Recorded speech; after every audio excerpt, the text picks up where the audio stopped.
السلام عليكم، تنتمنى تكونوا بخير وعلى خير. اليوم ان شاء الله غادي نحضروا مع بعضياتنا مقلوبه. كي تتشوفوا مقلوبه معروفه من الدول العربيه. اليوم ان شاء الله غادي نصايبها معكم، نحضرها معكم. يلا ندوزو على بركه الله المقادير. بسم الله، على بركه الله نبداو في المقلوبه. هادو المقادير الاولين اللي تنحتاجو للمقلوبه. عندي هنا نصف الروج انا غاسله في الملحه والخل، محتاجه بجليده ديالو.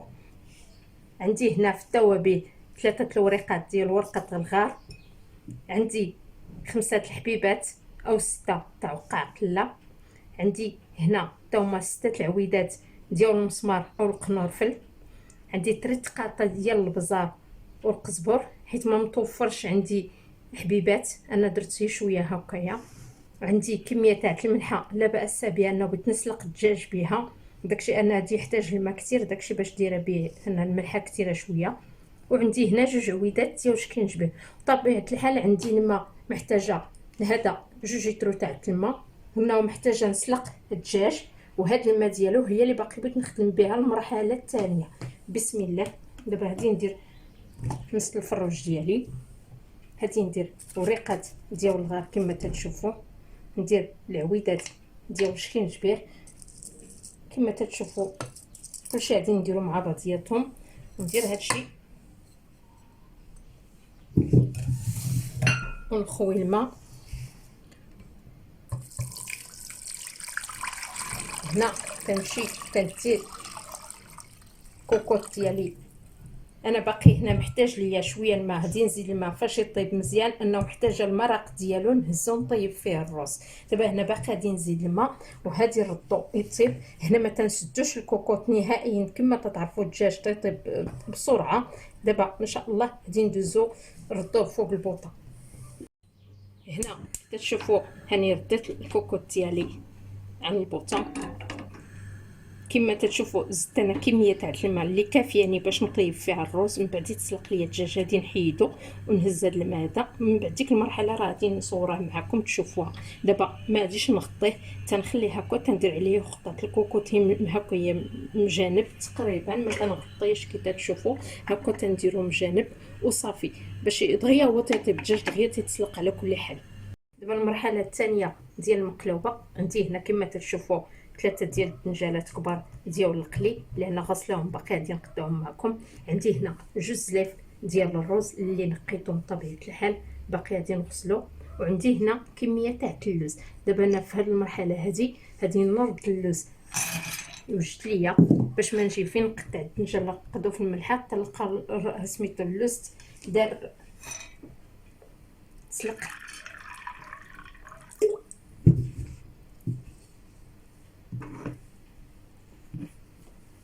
دابا هنا ندوز الدنجال نقطعو باش نقليه، نرقدو في الملحه بعد يخرج ديك الزروقيه ديالو.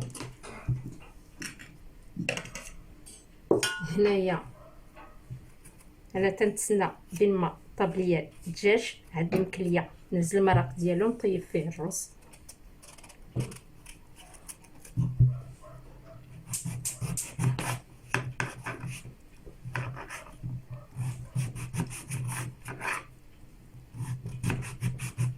كنقطعو الدنجال هكا شرائح كي تشوفوا،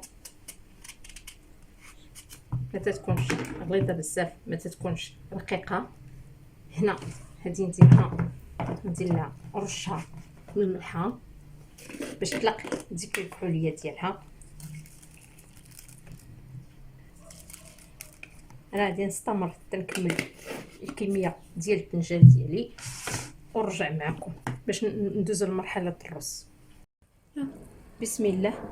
دابا الدجاج ها هو كي تشوفوا تسلق، غادي نحيدو تنقيه. حيد ليه بطبيعه الحال غادي نحيد ليه الجلفه. هاد الماء بغيت نحتاجو غادي نصفيه باش نطيب فيه الرز. دابا هنا بغيت نطفي البوطه ونحيد منه هادشي ندوزو لمرحله الرز. هذا الدجاج داك الماء صفيتو. هنا غادي ندير كميه تاع الزيت قليله ماشي كثيره، الزيت نباتيه او زيت الزيتون تخلطوا مع بعضياتهم ماشي مشكل. انا هنايا غادي ندير تقريبا نص معلقه عمره ما عمرش مزيان ديال الزبده. كي تشوفوا غادي ندير هادشي فوق البوطه. غادي نجيب الروز اللي غسلته وحطيته تتسقطر. دابا غادي نديرو نشحرو شويه نقليه هكايا. غادي ندير شويه تاع الملحه، هي شويه انه المرقه الماء اللي عندنا منسم وفيه الملحه مملح تقريبا. غادي ندير شي شويه باش يدخل الرز يشرب الرز مزيان ديال الملحه رشه قليله ديال الملحه. كي تشوفوا رشه قليله ديال الملحه صافي. هنايا مقلوبه تقريبا تتكون بيضه ما تكون فيها لا زعفران. ما غادي ندير حتى شي حاجه من التوابل لان المرق عندي منسم صافي. دابا في هذه المرحله غادي نبدا ندوز تنحمص الرز. هنا نشعل عليه البوطه، ما نحتاجش كما قلت لكم الزبده والزيت كثيره لان المرق عندي دهني. هنا داكشي باش تسلق الدجاج بالجلده ديالو باش تعطيني داك. هنا كنشحر الرز هكايا. عندي كما قلت لكم من قبل جوج زلايف ديال الرز. غادي ندير لهم داك المرق ديال الدجاج 4 زلايف باش يطيب. فاش يطيب ليا الرز نتوما تينشف ليا تقريبا الرز من الماء اللي فيه يتقلى ليا في ديك الزويته. يتقلى شويه تقريبا يشرب الزيت والزبده وديك شويه الملحه اللي درت ليه لانه المرق عندي ماء. هاد اللوز باش نحضر معكم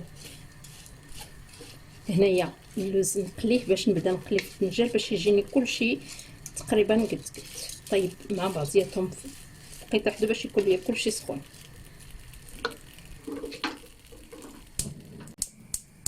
دابا كتعرفوا اللوز تيتقلى في الزيت بارده.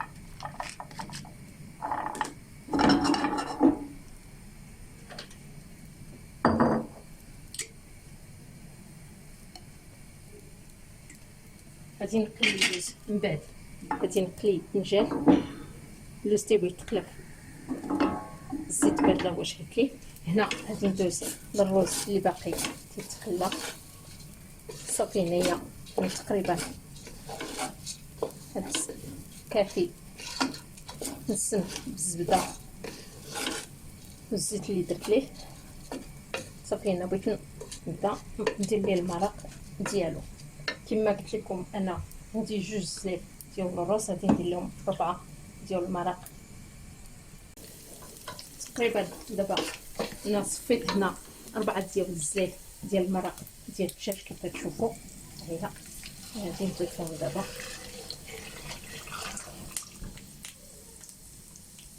اللوز هنا ها هو كيتحمر. بعد ما يتحمر غادي نحيدو ونبدا في الفنجان تنقلي فيه. هاد المرحله الرز تنخليه حتى تيبدا تقريبا يتبخ يغلى كوكوط ديال الرز يبدا يتبخ. من بعد تنوطي عليه البوطه وتنغطيه. ما كنسدش عليه تنغطيه اللي ياكل. الا بغيتو تسدوا عليه تيبقى اختياري. انا ما كنغطيش على كل حال. انا ما تنغطيش صافي. دابا تنخليه حتى يتبخ وتنقص البوطه مزيان وتنخليه تنغطيه هكايا ما كنسدش عليه صافي. ندوز اللوز دابا ها تيتقلى كتشوفوا معايا. نحيدو من بعد يتقلى نحيدو ونبدا بالفنجان. غادي نصور معكم هاد المرحله. دابا هنا اللوز ها هو تقريبا تحمر كيف تشوفوا. دابا غادي نحيدو وغادي نبدا ان شاء الله في الفنجان.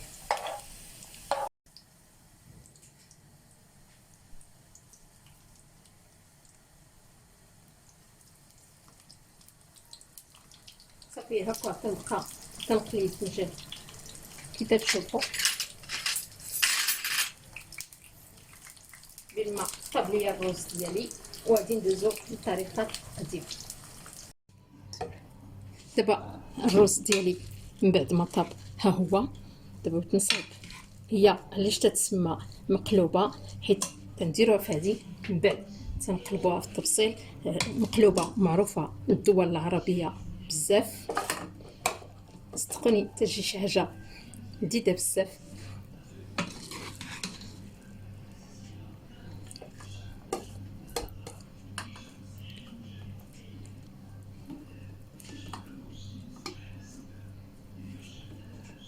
نديرو الطبقه الاولى ديال الرز،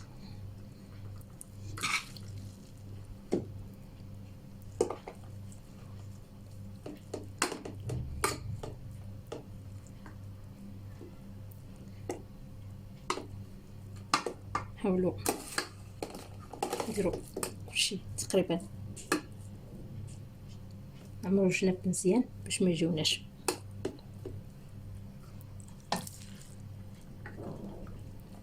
انا بغيت ندير 2 طبقات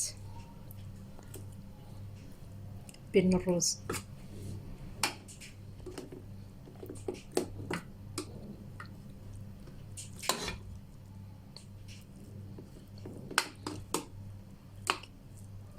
نحتاجو كميه ديال الرز مزيان. في هذا الاثناء تندوز تستيف فنجان كي تتشوفوا معايا بهذه الطريقه هذه. تقدروا تزينوا الطريقه اللي بغيتو. انا المهم نديرها هكا هي الفنجان.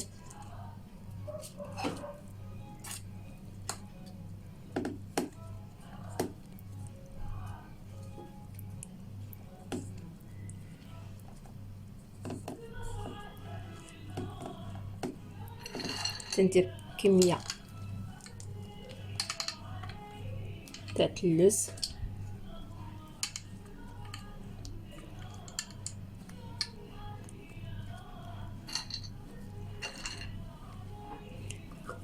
بسم الله، كميه تاع الدجاج اللي سلقنا،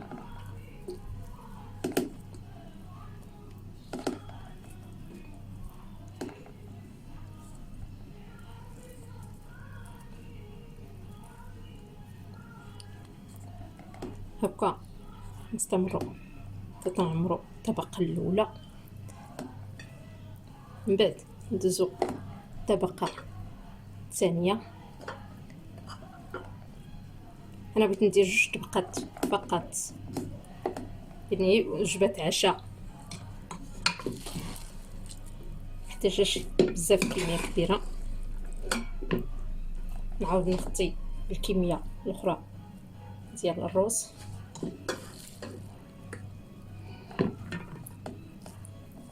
انا تنستمر هكا تنبي نقلبها وغادي تشوفوا معايا الطريقه. يلا دابا هنا تاني غادي نزيد بشوي كميه قليله تاع البتنجان حيت باقي غادي نقلب نحتاج البتنجان.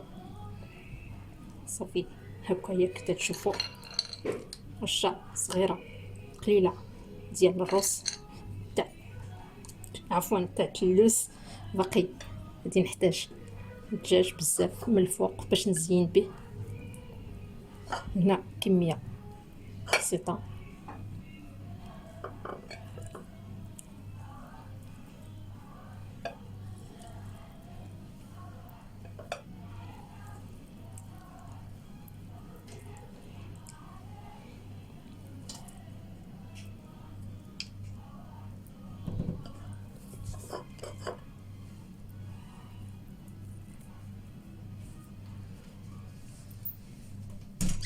في المرحله دابا هنايا بغيت نحاول نقلب قلوبه لهادشي باش تيقولوا عليها سميتها تقريبا مقلوبه.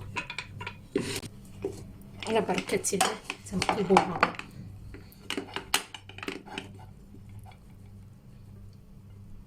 كي تشوفوا. ها هي كي تجي. دابا غادي ندوزو المرحله ديال التزيين.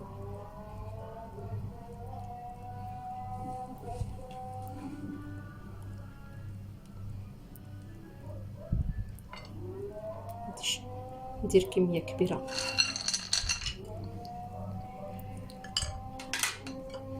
ندير هنا دجاج،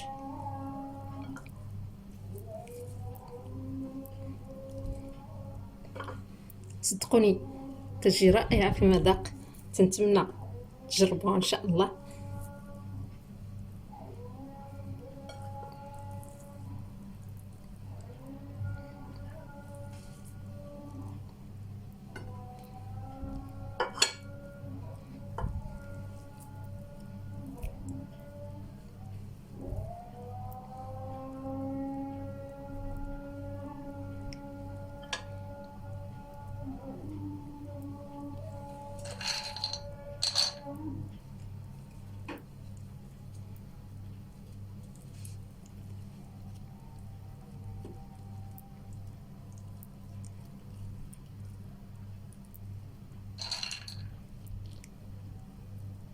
شوفوا طرشوا هنا اللوز،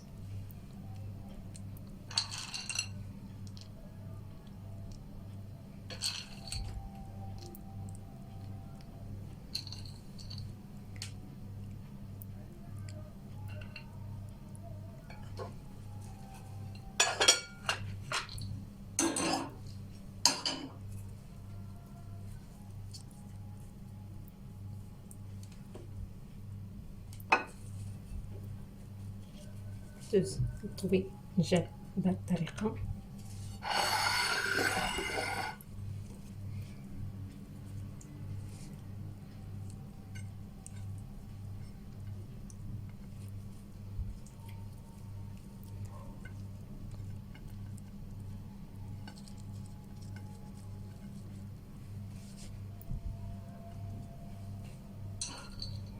صافي هنا تندير حبيبات ديال اللوز وسط وريده الطاو الفنجان كما تشوفوا معايا. تنتمنى تجربوها وتعجبكم.